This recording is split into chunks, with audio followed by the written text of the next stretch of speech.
The first sign that something was deeply wrong with universe HH203 was when the Big Bang started apologizing. "I'm terribly sorry about all this expansion business," the cosmic singularity mumbled as it attempted to contract back into its original state. "I realize now that things were much simpler when everything was just a nice, compact point. All this space and time seems rather presumptuous in retrospect."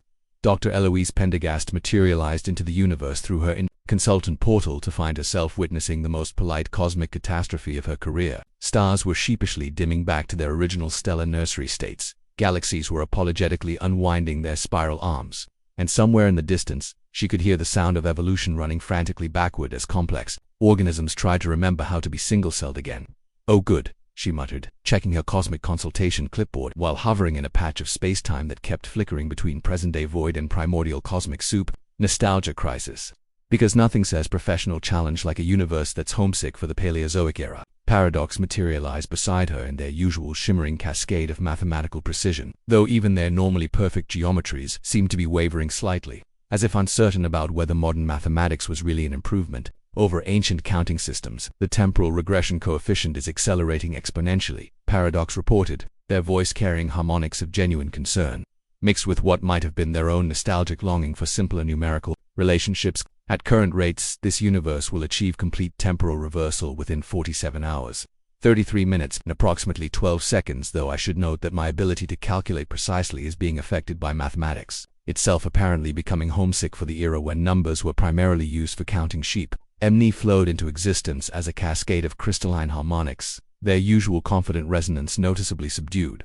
"I am detecting severe consciousness nostalgia across all dimensional frequencies," they reported, their crystalline structure flickering between its current sophisticated form and what appeared to be memories of simpler geometric shapes. "The universe owner appears to be experiencing acute temporal displacement anxiety, manifesting as reality-wide regression to perceived better times."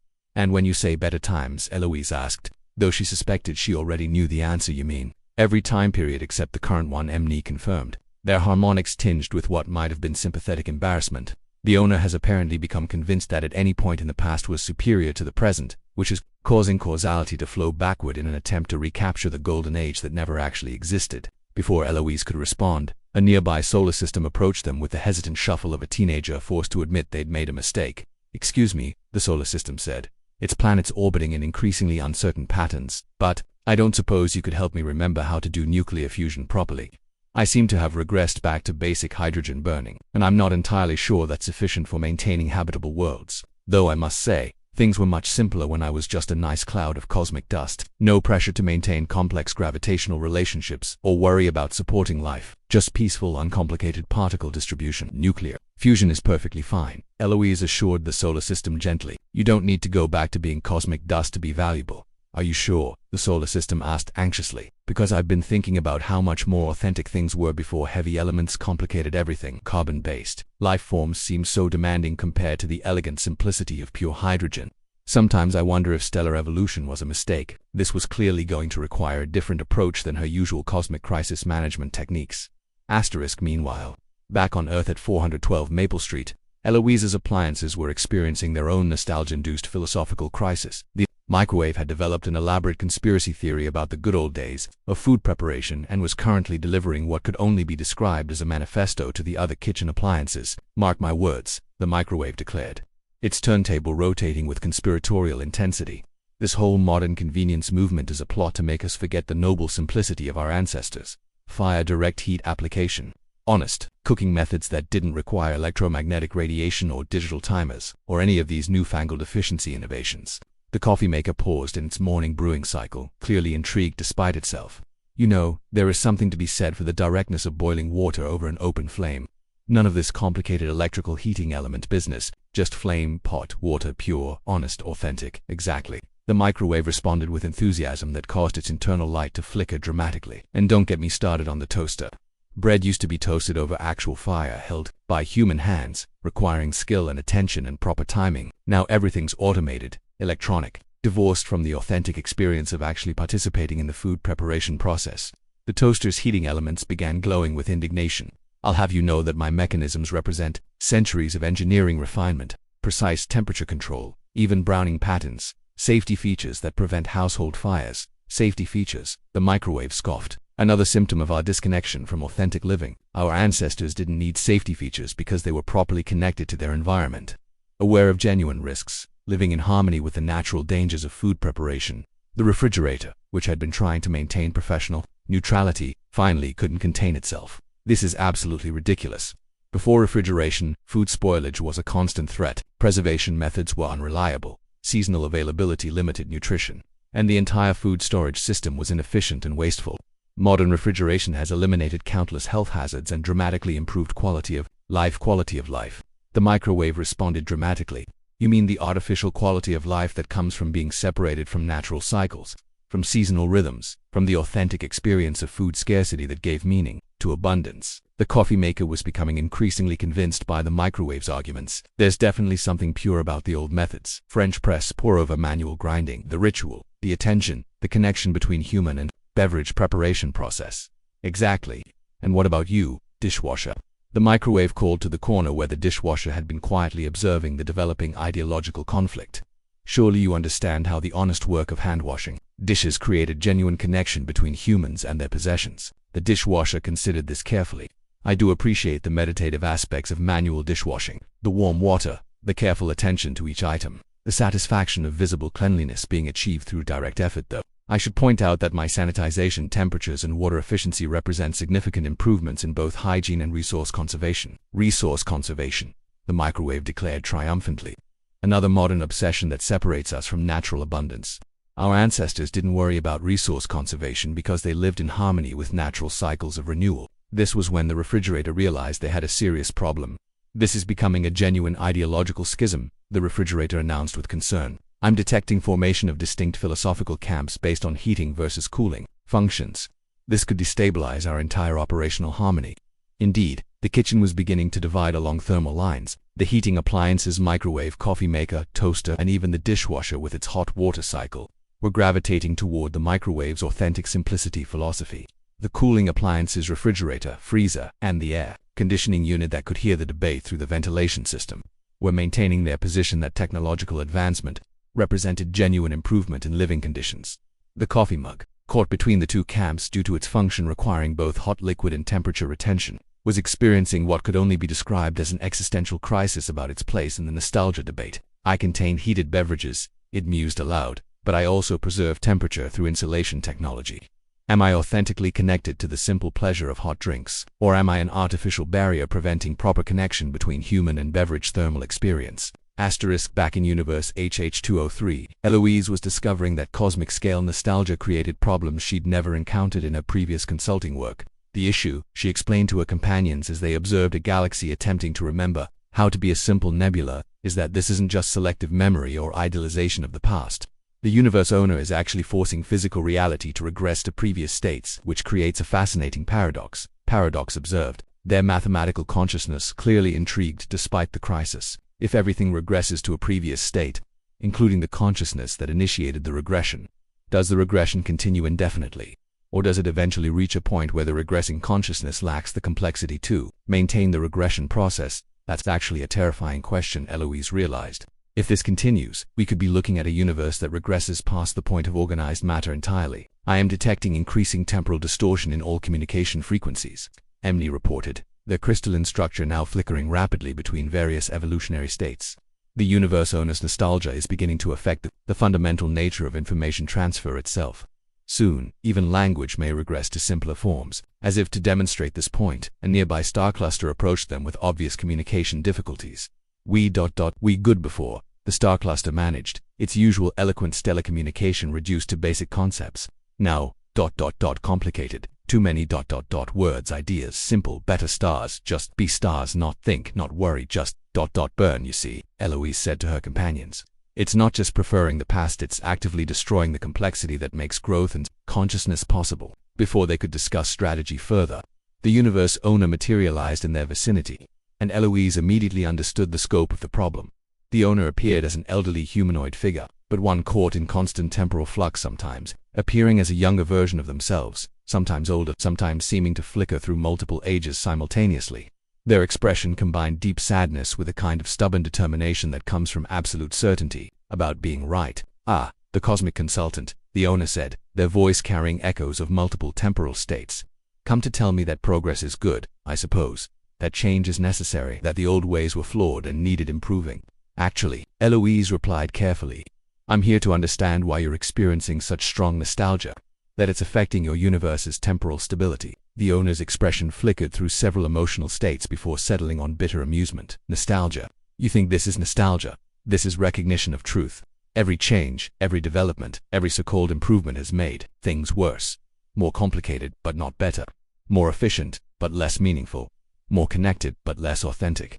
Can you give me a specific example? Eloise asked, genuinely curious about the reasoning behind the cosmic regression. Take communication. The owner gestured to where several civilizations were struggling to maintain their technological infrastructure as it simplified backward through their developmental history. Used to be, when beings wanted to communicate, they had to travel, to meet face-to-face, to invest time and effort in the connection. Now instant communication across space and time, but does that make relationships stronger? Does it make the communication more meaningful? Or does it just to make it easier to avoid genuine connection by substituting quantity for quality? Eloise had to admit this wasn't entirely wrong, though the solution seemed problematic. But surely, she said, some improvements have been genuinely beneficial.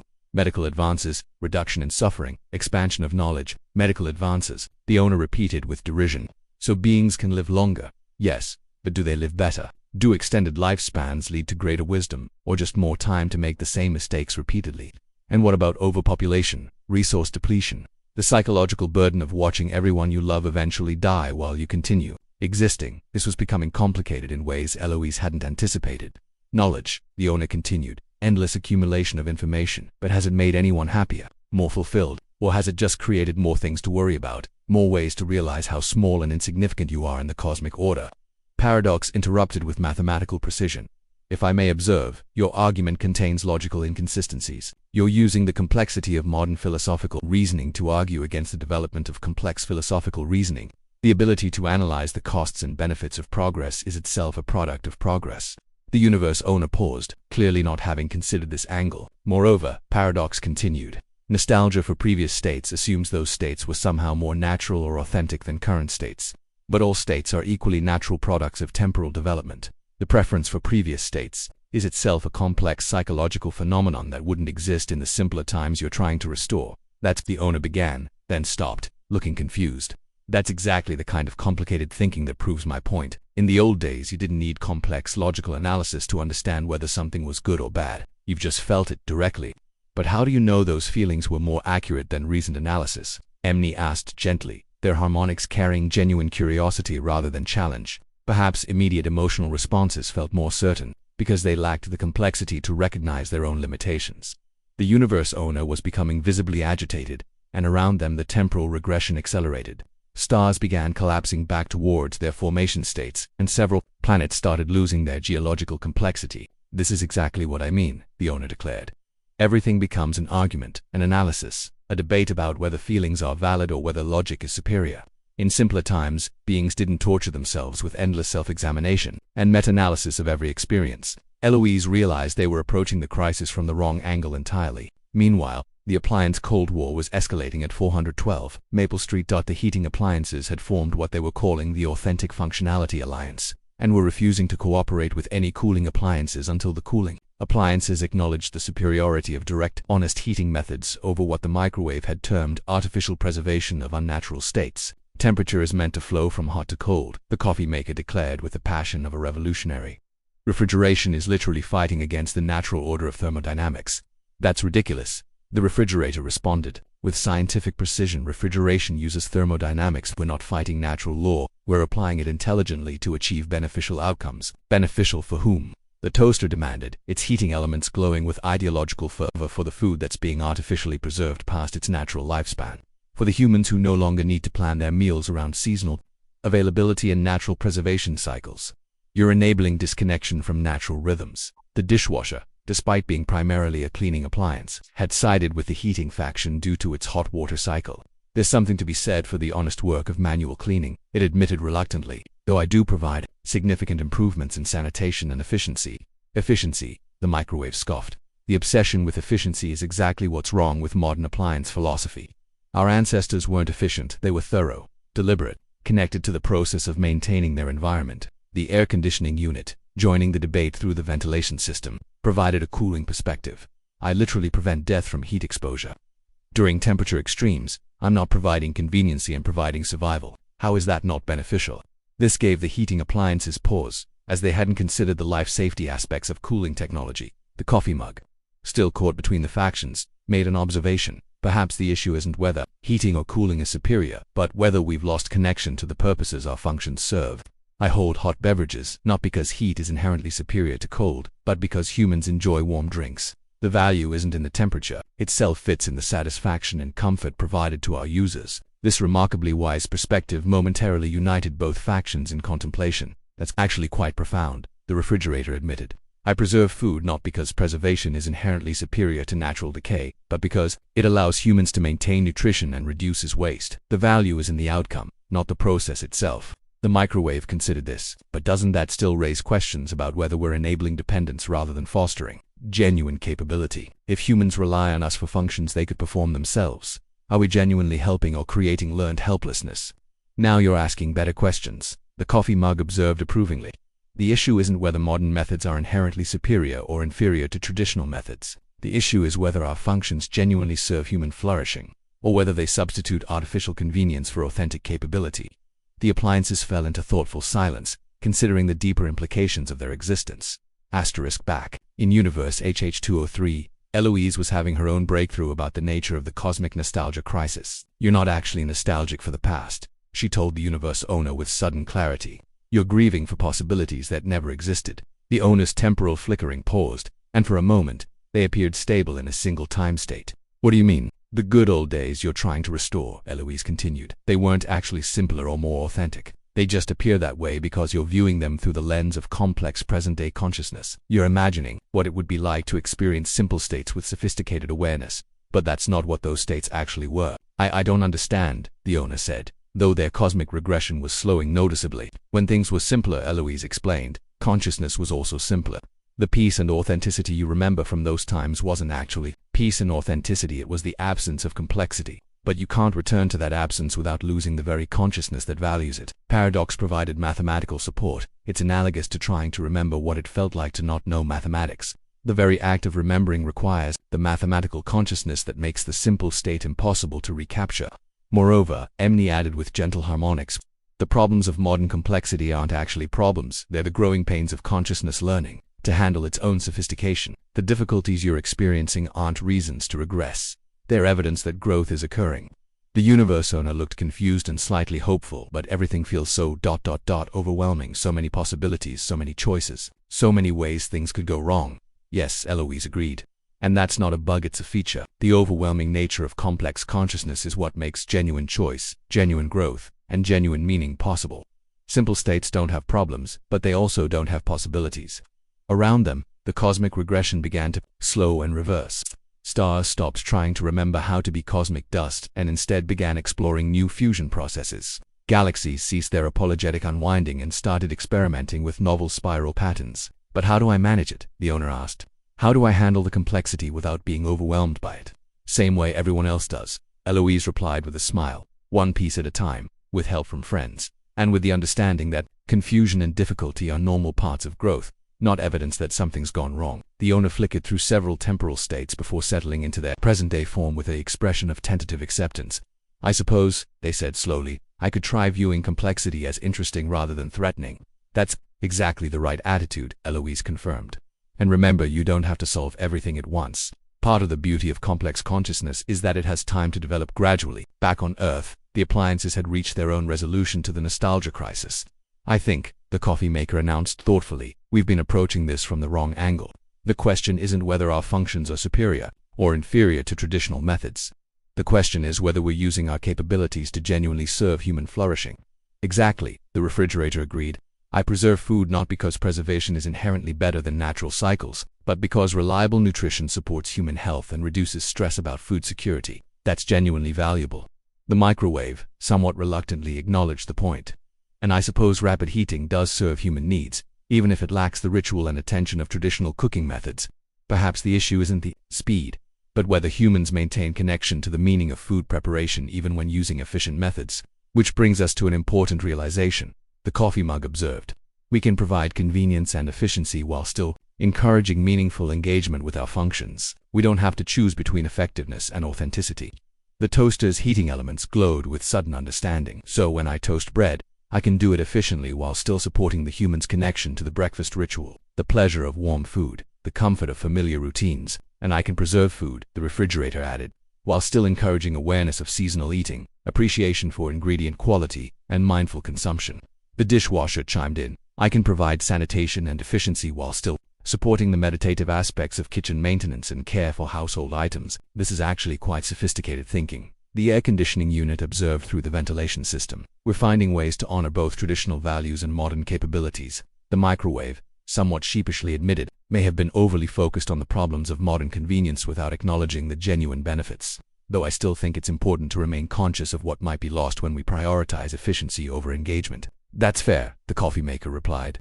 Vigilance about maintaining meaningful connection is valuable. We just don't need to throw out all technological advancement to preserve authentic experience. The appliances settled into a comfortable harmony. Their philosophical Cold War resolved through the recognition that complexity and simplicity could coexist productively.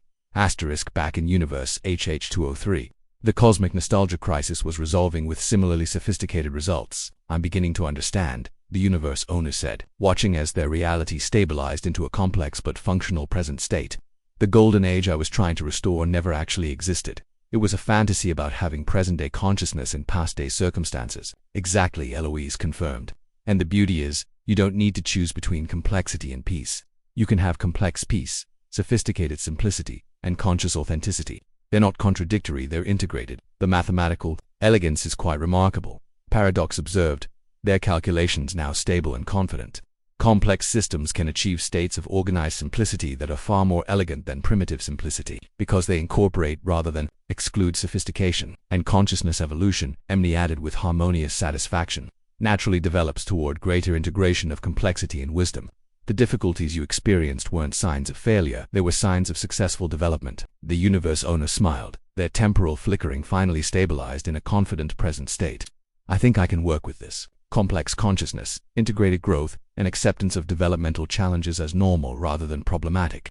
That's perfect, Eloise said, making notes on her cosmic consultation clipboard. And remember, if you experience future nostalgia crises, try to recognize them as symptoms of growth rather than evidence that growth was a mistake. As they prepared to leave universe HH203, Eloise reflected on how the nostalgia crisis had actually provided valuable insights about the nature of consciousness development. The desire to return to simpler states was natural, but the solution wasn't regression, it was integration. Another successful consultation, she announced to her companions as they prepared to return to Earth. Though I have to admit, I'm curious about what philosophical crisis our appliances have gotten themselves into while we were gone. Given their track record, Paradox observed with what might have been mathematical amusement, I suspect we'll find they've either solved the fundamental problems of existence or declared ideological war on each other. Why not both? Emily asked, with crystalline laughter.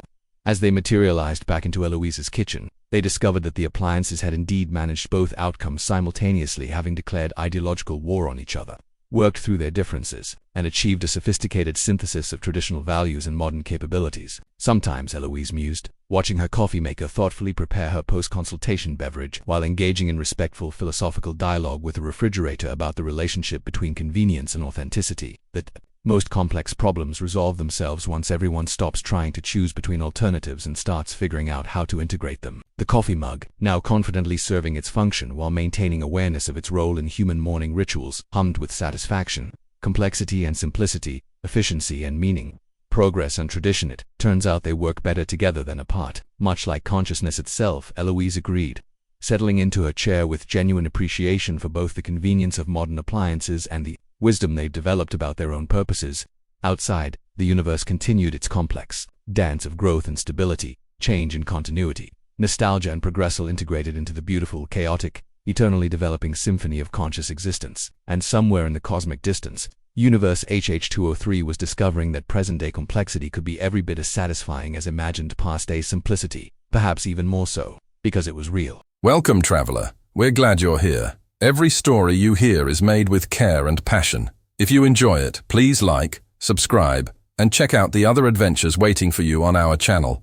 Your support means the world. Thank you. We hope you enjoy the story.